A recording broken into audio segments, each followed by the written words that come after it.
বৃহস্পতিবার দিনভর ভোট গ্রহণের পর গণনা শেষে রাতে একে একে আসতে শুরু করে বিভিন্ন কেন্দ্র ও আসনের ফল।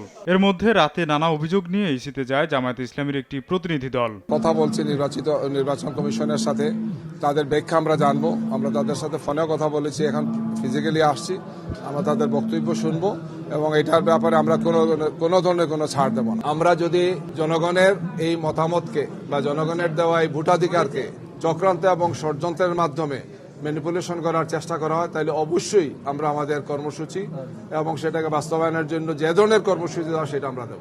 এর আগে দলটির কেন্দ্রীয় কার্যালয়ে এক সংবাদ সম্মেলনে নির্বাচনে বিভিন্ন অনিয়ম তুলে ধরেন জামায়াতের মুখপাত্র।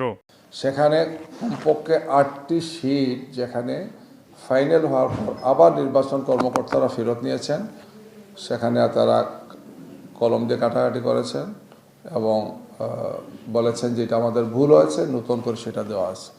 প্রথম দিকে যোগ করে যেটা ছিল, এই পরিবর্তনের পরে 5000 ভোট পরিবর্তন হয়, ডাক্তার খালেদুজ্জামান এখন 5000 ভোটে তিনি পরাজিত। এটা খুবই মারাত্মক একটি বিষয়। এই ধরনের অনেকগুলো ঘটনা আমরা দেখতে পাচ্ছি। ক্ষমতার নয়, সমতার চেয়ার। আমাদের আমির ডাক্তার শফিকুর রহমান সাহেব, আমরা যে হিসাব করেছি বিভিন্ন 129টা সেন্টার থেকে যেটা আমরা পেয়েছি, তিনি 20,000-এরও বেশি ভোটে তিনি অ্যাডভান্স আছেন, কিন্তু প্রতিপক্ষ বলছেন যে তিনি পাস করেছেন। যেহেতু ঘোষণা হয় না, সুতরাং তিনি এটা সুবিধা নিচ্ছেন, অথচ এটা মিনিমাম 7 থেকে 8 ঘন্টা আগে এটা ঘোষণা দেওয়ার সুযোগ ছিল। ঢাকার মতো একটা আসন যেখানে 3 লাখের মতো ভোটার, খুব ইজিলি সেটা সম্ভব। অর্থাৎ খুবই পরিকল্পিতভাবে এবং উদ্দেশ্য প্রণোদিতভাবে এই ধরনের চক্রান্ত এবং ষড়যন্ত্রগুলো করা হচ্ছে।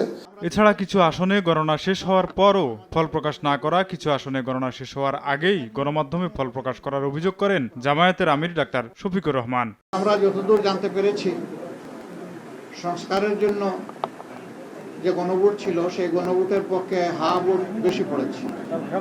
এই জন্য আমরা দেশবাসীকে আন্তরিক মোবারকবাদ জানাই। যদিও অফিসিয়ালি এটা ডিক্লেয়ার করা হয় নাই, সরকার গঠনের জন্য যে নির্বাচন হয়েছে সেখানে মূল প্রতিদ্বন্দ্বিতা ছিল মূলত 2টা জোটের মাঝেই বলতে হবে। বেশ কিছু ঘটনা ঘটেছে, আমরা এগুলা কম্পাইল করছি।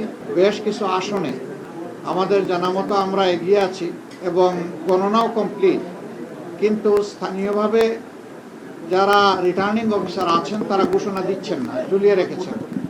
তা আমরা বুঝতে পারছি না এটা কেন। পুরানা রাজনীতির সংস্কৃতিতে আমরা ফিরে যেতে চাই না, আমরা ইতিবাচক ধারার রাজনীতি করতে চাই।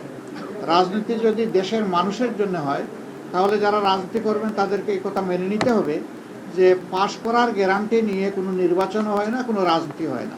স্বাভাবিক একটা নির্বাচন যখন হবে, সবাই জিতবে না, কেউ জিতবে কেউ হারবে, এটাই গণতন্ত্রের সৌন্দর্য।